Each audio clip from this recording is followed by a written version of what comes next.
हजुर हजुर नमस्कार। हजुरको शुभ नाम के भन्नु पऱ्यो? हजुर शुभ नाम के भन्नु पऱ्यो? म दुर्गा ढुङ्गा हो। दुर्गा ढुङ्गा नै एमए इङ्ग्लिसमा गर्नुपर्छ। हजुर हजुर श्रीधर सरको चलो चेलो।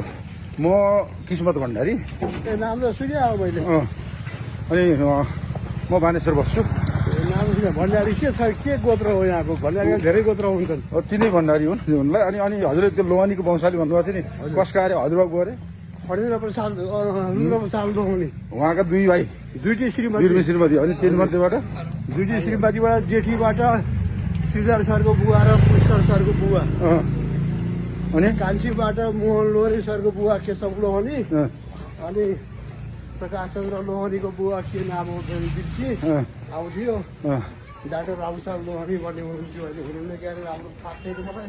अनि अहिले पछिल्लो पुस्ताका एक दुईजना केटाहरूको नाम लिनुभएको थियो नि, नाति पुस्ता होला दिनु। पछाडि कसको नाम लिएर बसन्त लोहनी।